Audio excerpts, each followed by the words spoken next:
विद्यार्थी मित्रांनो, मी गिरीश देशमुख, सुरत महानगरपालिका संचालित सुमन हायस्कूल नंबर 5। आज आपण इयत्ता 10वी विषय विज्ञान यामधील प्रकरण 12 विद्युत म्हणजेच इलेक्ट्रिसिटी यामधील भाग 2 अभ्यासणार आहोत। विद्यार्थी मित्रांनो, आपण या प्रकरणातील सुरुवातीचे घटक या अगोदर झालेल्या भाग 1 मध्ये अभ्यासलेले आहेतच, बरोबर। त्यामध्ये शेवटचा घटक आपण अभ्यासलेला आहे, अवरोधकता म्हणजे काय, अवरोधकता आपण अभ्यासलेला आहे, बरोबर। तर आता या व्हिडिओमध्ये आपण सुरुवात करूया। तो पहिला घटक आहे अवरोधकाच्या तंत्राचा अवरोध म्हणजेच resistance of a system of a resistors. विद्यार्थी मित्रांनो, अवरोध हे एकमेकाशी 2 प्रकारे जोडतात। त्यामध्ये पहिला प्रकार आहे अवरोधाची श्रेणी जोडणी, त्यालाच आपण म्हणतोय रेजिस्टर्स इन सिरीज। आणि त्यामध्ये दुसरा प्रकार आहे समांतर जोडणीतील अवरोध, त्याला आपण म्हणतोय रेजिस्टर्स इन पॅरलल। तर विद्यार्थी मित्रांनो, तर अवरोध हे अशा प्रकारे 2 प्रकारे जोडले जातात। तर खाली पहिल्या प्रकाराची आकृती तुम्हाला दिसते, तर त्या आकृतीमध्ये आपल्याला दिसून येते, त्याला आपण म्हणतोय श्रेणी जोडलेले अवरोध। म्हणजे हे जे काही अवरोध आहे R1, R2 आणि R3 हे सर्व श्रेणीमध्ये जोडलेले तुम्हाला दिसून येतात। श्रेणी सर्वांना माहितीच आहे, बरोबर। आणि दुसरं चित्र जे दिसतंय, दुसरी आकृती जी दिसते ती आहे समांतर जोडलेले अवरोध। हा त्याचा दुसरा प्रकार आहे अगोदर आपण बघितलं श्रेणी जोडणी, आता हा दुसरा प्रकार आहे समांतर जोडलेले अवरोध, बरोबर।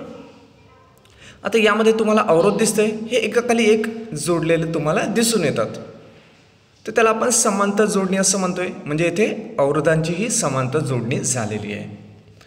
तर विद्यार्थी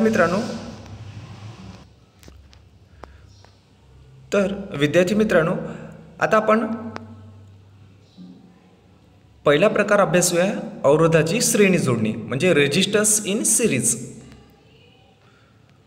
विद्यार्थी मित्रांनो, आता अवरोधाची श्रेणी जोडणीमध्ये आपण बघूया। आता विद्युत स्थितिमानातील फरक म्हणजे V, याला V ने दर्शवलं जातं। तर V चे मूल्य विद्युत स्थितिमानातील फरक V1, V2 आणि V3 च्या बेजे एवढे आहेत। तर विद्यार्थी मित्रांनो, तुम्हाला आकृती दिसते बाजूला, तर या आकृतीमध्ये V1, V2 आणि V3 हे सर्व श्रेणीमध्ये जोडलेले तुम्हाला दिसून येतात। तर येथे मी म्हटलंय की विद्युत स्थितिमानातील V चे मूल्य, आता V चे जे मूल्य आहे हे विद्युत स्थितिमानातील V1, V2 आणि V3 यांच्या बेरजे एवढेच। त्यानंतर अवरोधाची श्रेणी जोडणीतील टोकामधील विद्युत स्थितिमानातील फरक व्यक्तिगत अवरोधाच्या विद्युत स्थितिमानातील फरकाच्या बेरजे एवढा असतो। मग याला जर आपल्याला लिहायचं असल्यास तर या प्रकारे आपण लिहू शकतो, V बरोबर V1 plus V2 plus V3। आता हे जे आपल्याला समीकरण इथे मिळालेलं आहे याला आपण समीकरण 1 म्हणूया। अवरोधाच्या दोन्ही टोकावरील विद्युत स्थितिमानातील फरक V आणि परिपथातून वाहणारा विद्युत प्रवाह हा I आहे। आता बाजूच्या आकृतीमध्ये तुम्हाला दिसून येते की ते हा विद्युत प्रवाह वाहताना तुम्हाला दिसून येत आहे। आणि समग्र परिपथाला जर आपण ओमचा नियम लागू केल्यास, हे जे समग्र विद्युत परिपथ आहे याला जर आपण ओमचा नियम लागू केल्यास तर त्याला आपण लिहू शकतोय V बरोबर I इंटू R। आता हे जे समीकरण आपल्याला मिळालंय याला समीकरण आपण 2 म्हणूया। त्यानंतर आता तिन्ही अवरोधांना वेगवेगळा ओमचा नियम लावल्यास, आता हे 3 अवरोध आपल्याला दिसत आहे R1, R2 आणि R3, या तिघांना जर आपण वेगवेगळा ओमचा नियम जर आपण लावल्यास तर आपल्याला काय मिळणार, V1 बरोबर I R1, बरोबर ना। या प्रकारे आपल्याला समीकरण मिळणार, याला आपण समीकरण 3 म्हणूया। पण आपल्याला 3 प्रकारचे 3 समीकरण मिळणार म्हणून याला 3A असं मी म्हटलंय। त्यानंतर V2 बरोबर I इंटू R2। आता हे जे समीकरण आपल्याला भेटलंय मी याला समीकरण 3B असं म्हणतोय।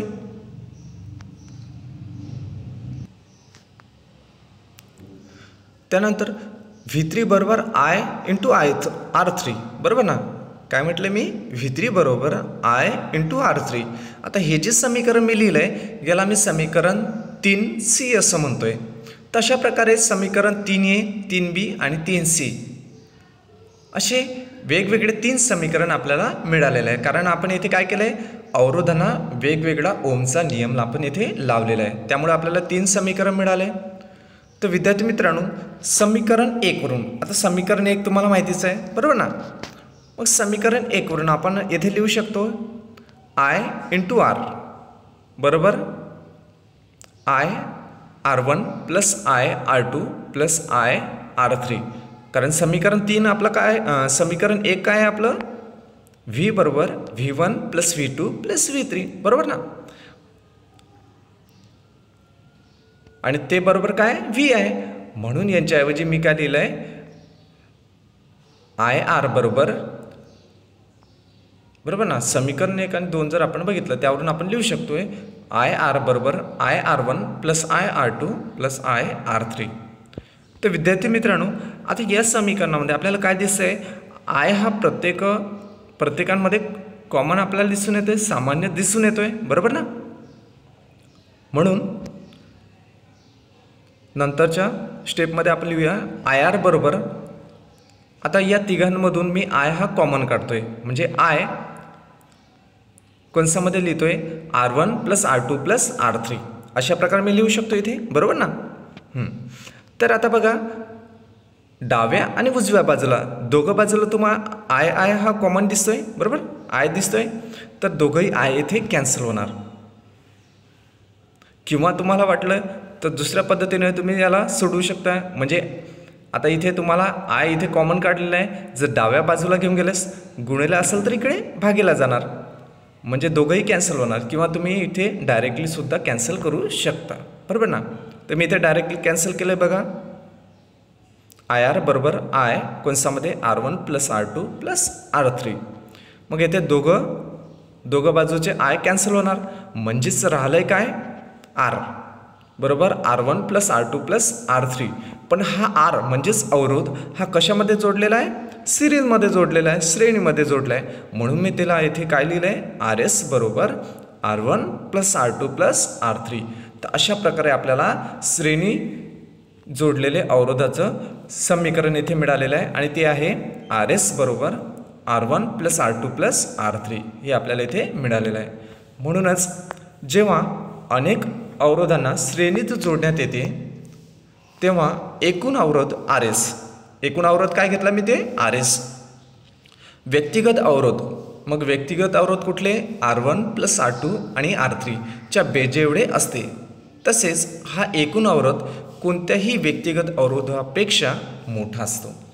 तर अशा प्रकारे आपण श्रेणीत जोडलेल्या अवरोधांचं समीकरण येथे काढलेलं आहे. तर विद्यार्थी मित्रांनो, शेवटचं जे समीकरण आपल्याला मिळालेलं आहे हे समीकरण तुम्हाला लक्षात ठेवायचं आहे. श्रेणीत जोडलेले अवरोध म्हणजेच आपण काय लिहितोय, RS बरोबर R1 plus R2 plus R3. लक्षात आलंय. आता यानंतर आपण बघूया दुसरं, समांतर जोडणीतील अवरोध, रेजिस्टर्स इन पॅरलल, बरोबर.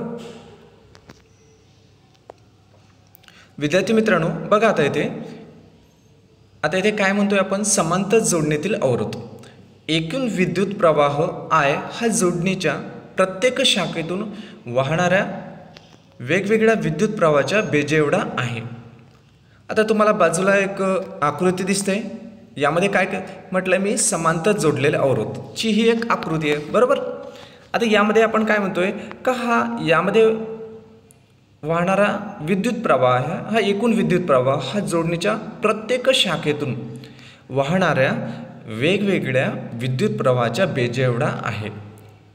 म्हणजेच यावरून आपण काय लिहू शकतोय, I बरोबर I1 plus I2 plus I3, बरोबर ना. एकूण विद्युत प्रवाह हा जोडणीच्या प्रत्येक शाखेतून वाहणाऱ्या विद्युत प्रवाहाच्या बेजे एवढा असतं. म्हणून आपण येथे लिहू शकतोय I बरोबर I1 plus I2 plus I3. आता हे जे समीकरण आपल्याला इथे मिळालेलं आहे याला आपण समीकरण 1 म्हणूया, ओके. आता आर पी अवरोधाच्या समांतर जोडणीचा समतुल्य अवरोध आहे. आता आर पी म्हणजेच काय, रेजिस्टन्स इन पॅरलल, म्हणून त्याची संज्ञा आपण येथे काय लिहिलेलं आहे, आर पी. बरोबर ना. समांतर जोडणीतील अवरोध हा आपण आर पीने दर्शवितो. म्हणूनच आपण येथे म्हटलं आहे आर पी अवरोधाच्या समांतर जोडणीचा समतुल्य अवरोध आहे. तर अवरोधाच्या समांतर जोडणीस ओहमचा नियम लावल्यास, तर या समांतर जोडणीत जर आपण ओहमचा नियम लावल्यास तर आपल्याला काय मिळणार, आय बरोबर व्ही भागेला आर पी.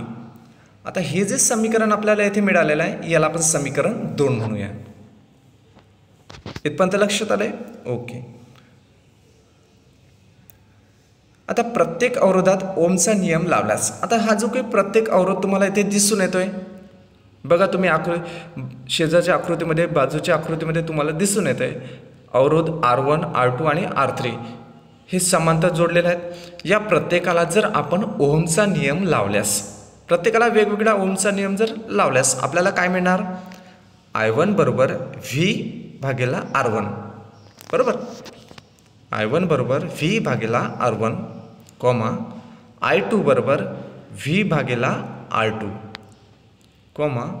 आणि शेवटचं I3 बरोबर V भागेला R3. आता हे जे समीकरण आपल्याला मिळालेले आहे या पूर्ण याला समीकरण आपण 3 म्हणूया.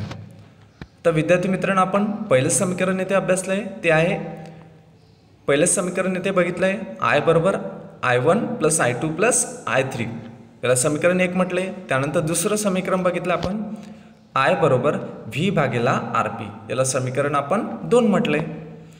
आणि या अवरोधाचा ओहमचा नियम या प्रत्येकाला जर आपण लावल्यास आपल्याला काय मिळणार, हे तिसरं समीकरण मिळणार, याला आपण तिसरं समीकरण म्हटलंय.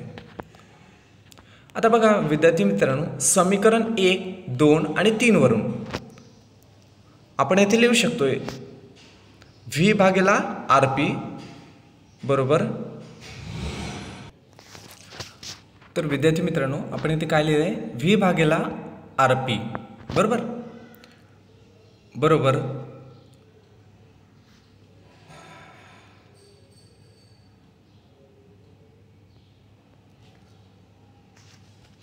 आता बघा मी इथे समीकरण 1, 2 आणि 3 यांची काय केलेलं आहे, इथे बेरीज केलेली आहे. बरोबर ना. त्यामुळेच मी इथे काय लिहिलं आहे, V भागेला RP बरोबर V भागेला R1 प्लस V भागेला R2 प्लस V भागेला R3. आपण या अगोदरच्या पेजमध्ये बघितलं आहे समीकरण 1, 2 आणि 3. मी पेज यासाठी पलटवलं आहे की तुम्हाला समजायला हवं समीकरण 1, 2 आणि 3 नेमके काय आहेत. बरोबर ना. मग या तिन्ही समीकरणावरून आपण इथे लिहिलेलं आहे V भागेला RP बरोबर V भागेला R1 प्लस V भागेला R2 प्लस V भागेला R3. तर विद्यार्थी मित्रांनो, परत आता इथे बघा आपण इथे लिहू शकतोय V भागेला RP बरोबर,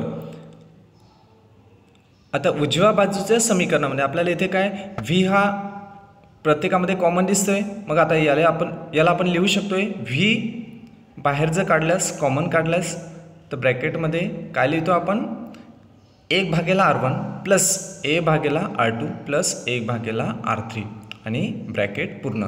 तर अशा प्रकारे आपल्याला इथे मिळालं आहे. तर विद्यार्थी मित्रांनो, डाव्या बाजूला आणि उजव्या बाजूला तुम्हाला दोघं बाजूला काय V हा दिसतोय, म्हणजे दोघंही बाजूचा V हा कॅन्सल होणार. म्हणजेच इथे राहिलं आहे काय 1 भागेला RP बरोबर 1 भागेला R1 प्लस 1 भागेला R2 प्लस 1 भागेला R3. आता हे जे समीकरण आपल्याला मिळालं आहे हेच आपलं समांतर जोडलेले अवरोधाचे काय समीकरण आहेत. म्हणूनच आपण येथे म्हणतोय की एकमेकांना समांतर जोडलेल्या अवरोधाचं समतुल्य अवरोधांचा व्यस्त प्रत्येक व्यस्ताच्या बेरजेबरोबर असते. तर विद्यार्थी मित्रांनो, या अगोदर आपण बघितलं आहे श्रेणी जोडलेले अवरोध. बरोबर. त्यामध्ये आपण म्हटलं आहे RS बरोबर R1 plus R2 plus R3 आपण तेथे घेतलेलं आहे आणि इथे हे व्यस्त प्रमाणात म्हणजेच समांतर जोडलेले अवरोध हे काय व्यस्त प्रमाणात आहे. याला आपण या प्रकारे लिहू शकतो 1/RP बरोबर 1/R1 plus 1/R2 plus 1/R3 बरोबर ना. तर हे दोन्ही समीकरण तुम्हाला लक्षात ठेवायचे आहेत. तर अशा प्रकारे आपण इथे सोडवलं आहे. यानंतर आपण बघूया विद्युत प्रवाहाचा तापीय परिणाम, heating effect of a electric current. तर विद्यार्थी मित्रांनो, तर यामध्ये बघा, जर विद्युत परिपथात अवरोध बॅटरीशी जोडलेला असेल, आता विद्युत परिपथामध्ये अवरोध हा बॅटरीशी जर जोडलेला असेल तर प्राप्तिस्थानाची ऊर्जा सतत उष्णताच्या रूपाने वाया जात असते. याला विद्युत प्रवाहाचा तापीय परिणाम म्हणतात. मग यामध्ये काय आपण काय केलेलं आहे, ते विद्युत परिपथात अवरोध बॅटरीशी जोडलेला असेल तर प्राप्तिस्थानाची ऊर्जा सतत उष्णतेच्या रूपाने काय वाया जाते, म्हणजे वाया जात असते किंवा ती बाहेर निघून जाते. याला विद्युत प्रवाहाचा तापीय परिणाम म्हणतात. तर हा परिणाम नेमका कुठे आढळून येतोय,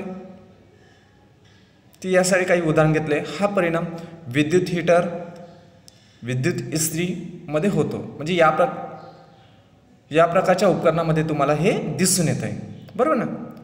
आता समजा अवरोध R मधून विद्युत प्रवाह I वाहत असेल, अवरोध R मधून विद्युत प्रवाह I जर वाहत असेल व त्याच्या 2 टोकावरील विद्युत स्थितिमानाचा फरक V असेल, तर इथे तुम्हाला आकृती दिसून येते बघा. समजा I समयात Q विद्युतभार पसार होत असेल आणि V विद्युत स्थितिमानातील फरकाखाली Q विद्युतभाराला गती करण्यासाठी करावे लागणारे कार्य VQ होते. करावे लागणारे कार्य काय VQ होते. त्यामुळे प्राप्तिस्थानाला T समयात VQ एवढी ऊर्जा पुरवावी लागेल. म्हणजे प्राप्तिस्थानाला काय T एवढा त्याला समय लागेल, वेळ लागेल. या वेळेमध्ये VQ एवढी ऊर्जा त्याला पुरवावी लागेल. त्यामुळे प्राप्तिस्थानामुळे परिपथाला मिळणारा जो पॉवर आहे तो आपण इथे लिहितोय. तर विद्यार्थी मित्रांनो, इथे तुम्हाला आकृती दिसते शुद्ध अवरोधकीय परिपथातून वाहणारा स्थिर प्रवाह. या विद्युत परिपथामध्ये तुम्हाला दिसतंय विद्युत प्रवाह वाहताना तुम्हाला दिसून येते. वर काय आहे अवरोध बरोबर ना. या बाजूला ॲमीटर, व्होल्टमीटर आणि खाली बॅटरीशी ते जोडलेलं आहे. तर विद्यार्थी मित्रांनो, आपण येथे काय म्हटलंय की T समयात VQ एवढी ऊर्जा पुरवावी लागेल. त्यामुळे प्राप्तिस्थानामुळे परिपथाला मिळणारा जो पॉवर आहे तो आपण या प्रकारे लिहू शकतो. P बरोबर VQ/T. यालाच आपण लिहू शकतोय बरोबर V. आता Q/T म्हणजे चार्ज भागेला टाइम, म्हणजेच विद्युतभार भागेला वेळ, म्हणजेच काय असतो विद्युत प्रवाह. म्हणून आपण P बरोबर येथे लिहू शकतोय P बरोबर V × I. आता याला आपण समीकरण 1 म्हणूया. इथपर्यंत लक्षात आले ओके. किंवा T समयात परिपथाला पुरवली जाणारी ऊर्जा. आता T समयात, तर आता इथे T समयात परिपथाला पुरवली जाणारी ऊर्जा P × T म्हणजेच V × I × T होते बरोबर. स्थिर प्रवाह I साठी T समयात उत्पन्न होणारी उष्णता. आता उत्पन्न होणारी जी उष्णता आहे याला आपण येथे लिहू शकतो. येथे आपण लिहू शकतोय H बरोबर V × I × T म्हणजेच H बरोबर VIT. हे जे समीकरण आपल्याला इथे मिळाले याला आपण समीकरण 2 म्हणूया. समीकरण 1 बघितले आणि हे समीकरण 2. समीकरण 2 हे उत्पन्न होणारे उष्णतेचं आहे. आता ओमचा नियम लावल्यास, येथे जर आपण ओमचा नियम लावलास तर H बरोबर आपल्याला इथे मिळतोय H बरोबर I² R × T. आता हे जे समीकरण आपल्याला इथे मिळालं आहे याला आपण समीकरण 3 म्हणूया. यालाच जूलचा तापीय नियम असं म्हणतात. हे जे समीकरण आपल्याला इथे मिळालं आहे यालाच जूलचा तापीय नियम म्हणतात. तर विद्यार्थी मित्रांनो, यानंतर आता आपण अभ्यासूया अवरोधात उत्पन्न होणारी उष्णता. दिलेल्या अवरोधातून पसार होणाऱ्या विद्युत प्रवाहाच्या वर्गाच्या समप्रमाणात. अवरोधात उत्पन्न होणारी उष्णता ही दिलेल्या अवरोधातून पसार होणाऱ्या विद्युत प्रवाहाच्या वर्गाच्या समप्रमाणात असते. त्यानंतर दुसरं, दिलेल्या विद्युत प्रवाहासाठी अवरोधाच्या समप्रमाणात. अवरोधात उत्पन्न होणारी उष्णता ही दिलेल्या विद्युत प्रवाहासाठी अवरोधाच्या समप्रमाणात असते. त्यानंतर तिसरं आहे, अवरोधातून जेवढ्या वेळेसाठी प्रवाह वाहतो तो समयाच्या समप्रमाणात असतो. तर यासाठी तुम्हाला खाली आकृती दाखवलेली आहे बघा. शुद्ध अवरोधकीय परिपथातून वाहणारा स्थिर प्रवाह. मागे सुद्धा हीच आकृती आपण बघितली, बरोबर ना.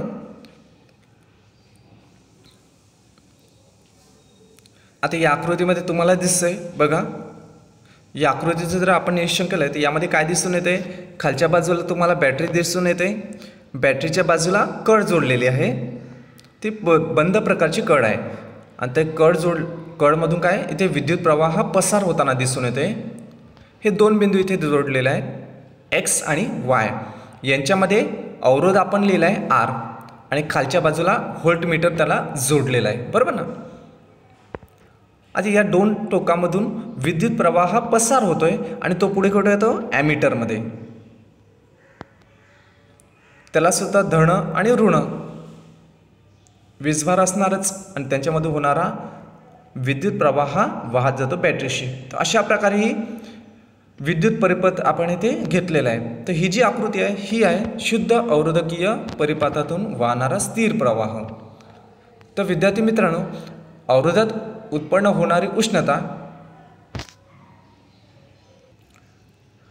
तर अवरोधात उत्पन्न होणारी उष्णता तर अशा प्रकारे ती आहेत.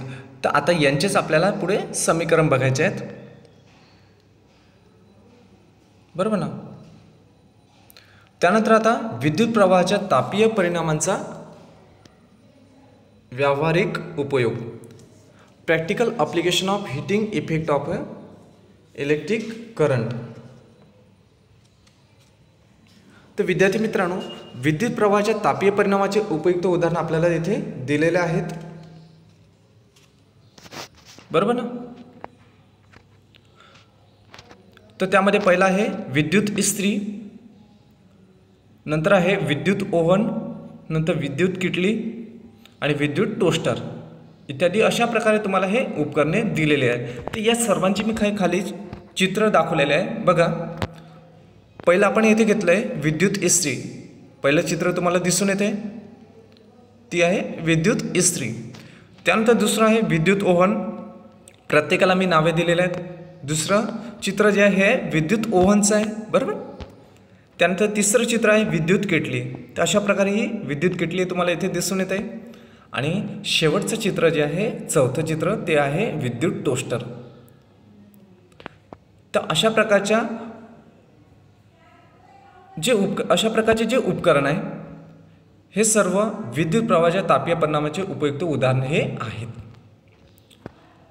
तर विद्यार्थी मित्रांनो, येथे बघा, विद्युत ऊर्जेचा उपयोग विद्युत बल्बमध्ये प्रकाश मिळवण्यासाठी होतो, बरोबर ना. आपल्याला माहितीच आहे की विद्युत ऊर्जेचा उपयोग हा विद्युत बल्बमध्ये प्रकाश मिळवण्यासाठी होतोय. जूल उष्णता म्हणजे उष्णतेचा तापीय परिणाम चा उपयोग विद्युत परिपथात वापरणारा जाणारा फ्यूज आहे. वापरणारा जाणारा जो फ्यूज आहे, बरोबर ना, तो परिपथात आणि विद्युत उपकरणात अयोग्य रीतीने वाढणाऱ्या विद्युत प्रवाहाला थांबवून त्याचे रक्षण करतो. म्हणजे अयोग्य पद्धतीने वाढणारा जो विद्युत प्रवाह आहे याला तो थांबविण्याचं कार्य करतो किंवा त्यापासून तो रक्षण करत असतो. फ्यूज योग्य विलयन बिंदू असणाऱ्या धातू किंवा मिश्र धातूंचा बनलेला बनलेल्या तारेचा तुकडा आहे. फ्यूज म्हणजे नेमकं काय? तो योग्य विलयन बिंदू असणाऱ्या धातू किंवा मिश्र धातूंचा बनलेल्या तारेचा तुकडा असतो तो. उदाहरणार्थ घ्यायचं झाल्यास ॲल्युमिनियम, कॉपर आणि लोखंड. जनरली तुम्ही बघताय हा फ्यूज नेमकं कुठे दिसून येते. आता आपण घरचं जर उदाहरण घेतलं आहे तर घरी मीटर असतं बरोबर ना. मीटरच्या बाजूला काय फ्यूज हा जोडलेला असतो बरोबर ना. जो हे सर्व गोष्टी करत असतो म्हणजे विद्युत प्रवाहाला थांबवण्याचं तो रक्षण करत असतो. आणि जनरली या फ्यूजमध्ये ॲल्युमिनियम, कॉपर, लोखंडचा तुकडा इथे वापरलेला असतो. त्यानंतर आपण नंतरचा घटक अभ्यासूया तो आहे विद्युत पॉवर म्हणजे इलेक्ट्रिक पॉवर. आता सुरुवातीला पॉवर म्हणजे नेमकं काय ते आपण येथे अभ्यासूया. तर विद्यार्थी मित्रांनो, तुम्ही मागच्या वर्षी सुद्धा इयत्ता 9वीमध्ये सुद्धा पॉवर म्हणजे नेमकं काय अभ्यासलेलं असेलच बरोबर ना. तरीसुद्धा आपण या प्रकरणामध्ये हे अभ्यासणार आहोतच. मग आता नेमकं पॉवर म्हणजे काय तर बघा, कार्य करण्याच्या दराला पॉवर म्हणतात. आता कार्य करण्याचा दर आहे, कार्य करण्याचा जो दर आहे त्यालाच आपण इथे पॉवर असं म्हणतोय. तो ऊर्जा वापरण्याचा दर आहे. विद्युत परिपथात वापरली जाणारी किंवा वाया जाणारी विद्युत ऊर्जेचा दर देते त्यालाच आपण विद्युत पॉवर असं म्हणतात. त्यालाच विद्युत पॉवर म्हणतात. मग पॉवरला आपण येथे लिहू शकतो P बरोबर V × I. म्हणूनच आपण आता येथे लिहू शकतो P बरोबर I² × R बरोबर ना.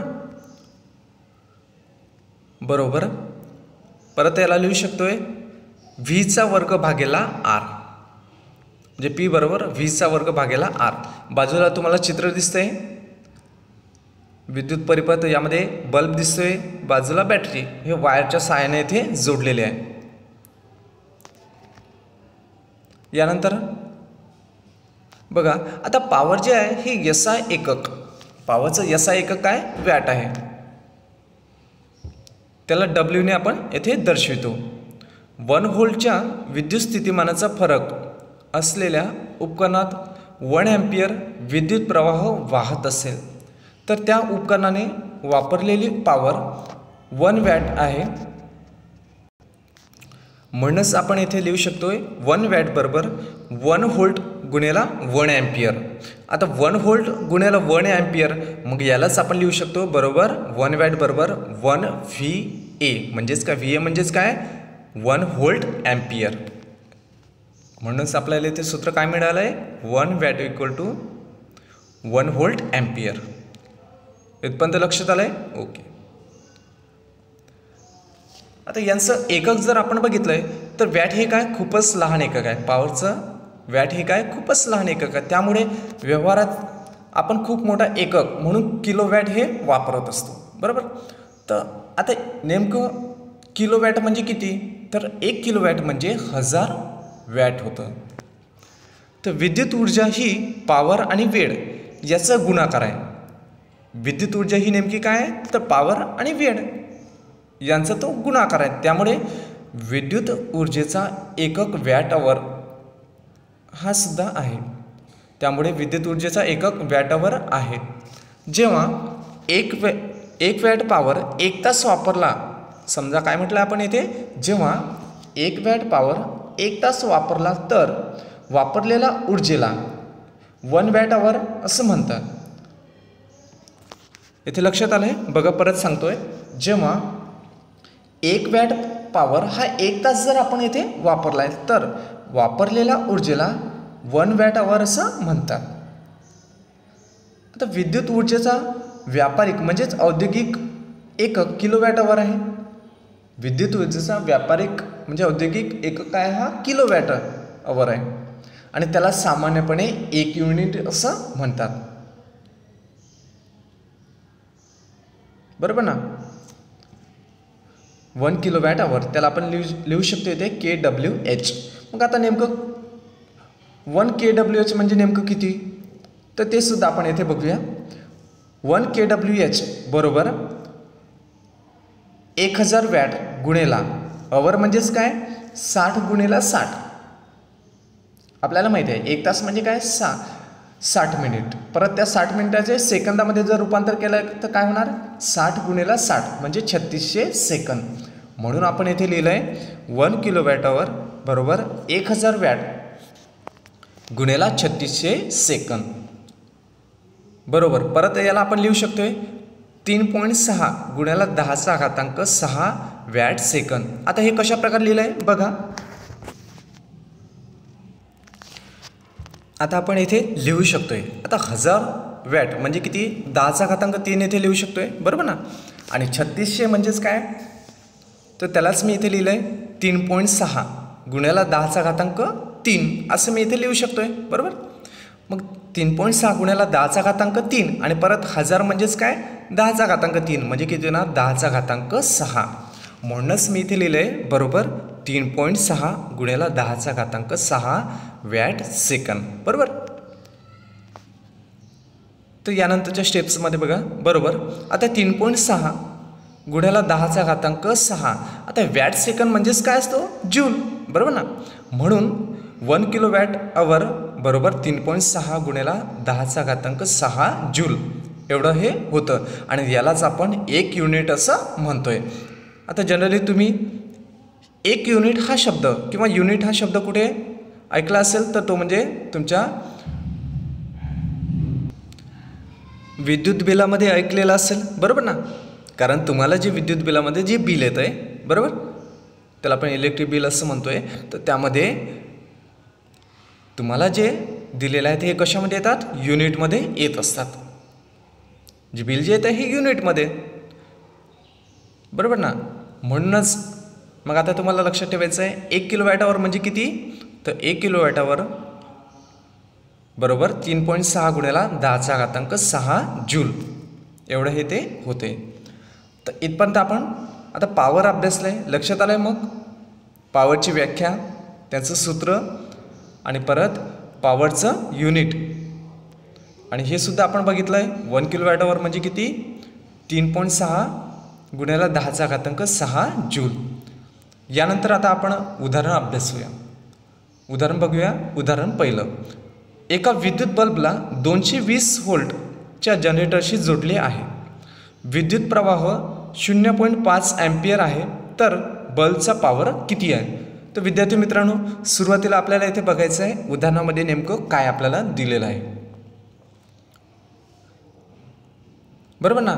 तर उदाहरणामध्ये विद्युत बल्बला 220 व्होल्ट जनरेटरशी जोडलेला आहे आणि विद्युत प्रवाह 0.5 अँपिअर आहे बरोबर ना.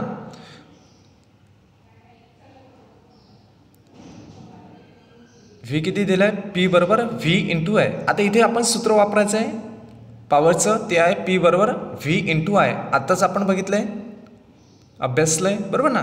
मग आता व्ही किती इथे 220 व्होल्ट गुणिला आणि विद्युत प्रवाह किती आहे 0.5 50 लिहा किंवा 0.5 लिहिलं काही फरक पडतो का नाही. मग 0.5 किंवा 50 अँपिअर आणि ही कशात आहे अँपिअरमध्ये कारण विद्युत प्रवाह हा अँपिअरमध्ये असतो बरोबर. आता बघा इथे 220 व्होल्ट गुणिला आता 0.5 च्या ऐवजी मी 5/10 लिहिलं काही फरक पडणार का नाही बरोबर ना.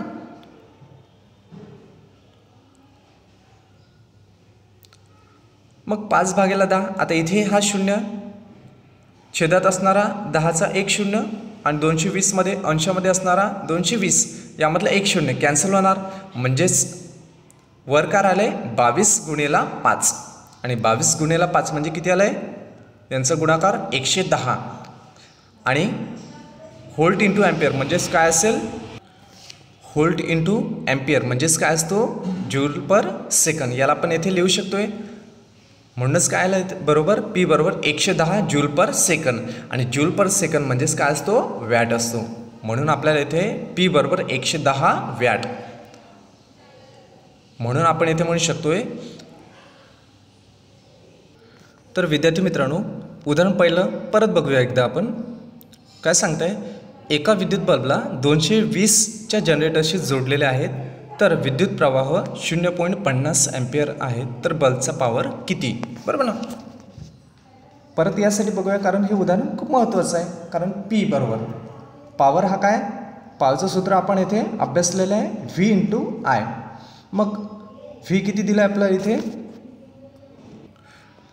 तर विद्यार्थी मित्रांनो, आता इथेच अगोदर आपण हेच उदाहरण बघितलेलं होतं बरोबर. परत एकदा बघूया. P बरोबर V इंटू आय. आता Vची किंमत आपण इथे टाकूया. या सूत्रामध्ये ती आहे 220 व्होल्ट गुणेला आय तुम्हाला दिला आहे विद्युत प्रवाह 0.50 अँपियर. या अगोदरसुद्धा आपण 0.5 लिहिलेलं होतं बरोबर. त्यानेसुद्धा उत्तर काढलं आहे. तर तुम्हाला छेदामध्ये फक्त 10 घ्यावं लागेल. पण इथे काय 0.50 आहे, 0.50 अँपियर आहे. तर आता हे याने जर आपण सोडवलं तर काय मिळणार आपल्याला, 220 व्होल्ट गुणेला. आता 0.50ला मी 50 भागीला 100 लिहितो आहे, काही फरक पडणार का नाही. आता अंशामध्ये 220चं 1 शून्य आणि अंशामध्ये असणारा 50चं 1 शून्य, हे दोघंही कॅन्सल होणार छेदामध्ये असलेल्या 100च्या 2 शून्यांची बरोबर. म्हणजेच काय राहिलं आहे, परत तेच 22 गुणेला 5 आणि 22 गुणेला 5 म्हणजेच किती आलं, 110 जूल पर सेकंद. आणि जूल पर सेकंद म्हणजेच काय मिळतो आपल्याला, वॅट. म्हणून P बरोबर 110 वॅट. तर अशा प्रकारे आपण इथे उत्तर काढलेलं आहे. म्हणजेच एका विद्युत बल्बला 220 व्होल्टच्या जनरेटरशी जोडलेले आहेत, तर विद्युत प्रवाह 0.50 अँपियर आहे. तर बल्बचा पॉवर हा आपल्याला इथे 110 वॅट इथे मिळतो. त्यानंतर आता आपण अभ्यासूया उदाहरण 2. उदाहरण 2 आपण इथे बघूया. तर उदाहरण 2 काय दिलं आहे आपल्याला बघा. 400 वॅट रेटिंगचा विद्युत रेफ्रिजरेटर 8 तास प्रति दिवस चालविण्यात येतो. तर 3 रुपये प्रति किलोवॅट आवरच्या दराने. काय म्हटलं मी, 400 वॅट रेटिंगचा विद्युत रेफ्रिजरेटर 8 तास प्रति दिवस चालविण्यात येतो. ₹3 प्रति किलोवॅट आवरच्या दराने 30 दिवस चालवण्यासाठी किती ऊर्जा खर्च होईल. तर विद्यार्थी मित्रांनो, सुरुवातीला आपल्याला उदाहरणामध्ये बघायचं नेमकं काय दिलेलं आहे बरोबर ना. आता इथे त्याने सांगितलं आहे 30 दिवस एक रेफ्रिजरेटर आहे, तो 30 दिवस चालवण्यात येत आहे. तर त्याची ऊर्जा नेमकी किती खर्च होईल ते आपल्याला इथे काढायचं आहे बरोबर ना. म्हणूनच आपण इथे आता लिहू शकतोय, काय लिहिणार इथे की 30 दिवस रेफ्रिजरेटरद्वारा वापरण्यात येणारी ऊर्जा. एक रेफ्रिजरेटर आहे, तो 30 दिवस सतत वापरण्यात आला आहे. तर त्यामध्ये चालवण्यात आल्यामुळे त्यामध्ये वापरण्यात येणारी ऊर्जा ही आपण इथे लिहू शकतोय 400 वॅट गुणेला 8 तास प्रति दिवस गुणेला किती, 30 दिवस बरोबर. या प्रकारे आपण इथे लिहू शकतोय. आता या सर्वांचा जर आपण इथे गुणाकार केलास, 400 गुणेला 8 गुणेला 30, तर या सर्वांचा जर आपण इथे गुणाकार केलास तर तो आपल्याला इथे मिळतोय 96,000 वॅट आवर बरोबर. आता बघा, मिळालेलं जे उत्तर आहे याला वॅट आवरचं रूपांतर आपल्याला किलोवॅट आवरमध्ये करायचं आहे बरोबर. तर आपल्याला माहिती आहे 1 किलोवॅट आवर म्हणजे काय, 1000 वॅट. मग इथे 1000 वॅटचा रूपांतर आपल्याला किलोवॅटमध्ये करायचं आहे. म्हणजे वॅट आवरचं रूपांतर किलोवॅट आवरमध्ये. आत्ताच मी सूत्र सांगितलं आहे, 1 किलोवॅट आवर म्हणजे किती, 1000 वॅट आवर बरोबर. म्हणूनच आपण इथे लिहू शकतो 96,000 वॅट आवरचं रूपांतर इथे काय होणार, 96 किलोवॅट आवरमध्ये. लक्षात आलं. अशा प्रकारे आपण इथे उदाहरण सोडू. अशा प्रकारे 30 दिवस रेफ्रिजरेटर चालवण्यासाठी वापरलेल्या ऊर्जेची किंमत 96 किलोवॅट आवर गुणेला ₹3 प्रति किलोवॅट आवर नुसार. आता या दोघांचा जर आपण गुणाकार केला आहे, 96 गुणेला 3 तो येणार बरोबर ₹288. म्हणजे 288 एवढा खर्च येथे होणार आहे. लक्षात आलं. तर अशा प्रकारे उदाहरण आपण 2 येथे सोडवलेलं आहे. तर विद्यार्थी मित्रांनो, अशा प्रकारे आपण प्रकरण 12 विद्युत म्हणजेच इलेक्ट्रिसिटी हे प्रकरण आपण येथे बघितलेलं आहे. सर्वांना समजलेलं असेलच बरोबर ना. तर यानंतर आता आपण बघूया स्वाध्याय. तर विद्यार्थी मित्रांनो, मी स्वाध्यायचे प्रश्न येथे दिलेले आहेत बघा. पहिला पेजला 1 पासून तर 6 पर्यंत तुम्हाला इथे प्रश्न दिसते. त्यानंतर दुसऱ्या पेजला 7 पासून तर 14 प्रश्न 14पर्यंत तुम्हाला इथे प्रश्न दिसतात आणि त्यानंतर शेवटचं तिसरं पेज ते आहे 15 पासून तर 18 पर्यंत। हे सर्व म्हणजेच स्वाध्याय 1 पासून तर 18 पर्यंत हा सर्व स्वाध्याय तुम्हाला स्वाध्याय वहीमध्ये तुम्हाला सोडवायचा आहे। आणि सोबतच स्वाध्याय सोडविण्याच्या अगोदर या प्रकरणामध्ये आतील प्रश्न जे तुम्हाला दिलेले आहे, जे ब्ल्यू कलरमध्ये तुम्हाला दिलेले असतील, हे आतील प्रश्नसुद्धा काही घटक झाल्यानंतर जे प्रश्न तुम्हाला दिलेले आहे हे प्रश्न तुम्हाला इथे सोडवायचे आहे। आणि त्यानंतर तुम्हाला स्वाध्याय 1 पासून तर 18 पर्यंत जे प्रश्न आहेत हे सुद्धा इथे सोडवायचे आहेत। तर तुम्हाला इथे हा संपूर्ण स्वाध्याय लक्षात आला असेलच, तर तुम्हाला वहीमध्ये तो लिहायचा आहे। तर विद्यार्थी मित्रांनो, अशा प्रकारे आपण प्रकरण 12 विद्युत हे इथे अभ्यासलेलं आहे। थँक्यू विद्यार्थी मित्रांनो।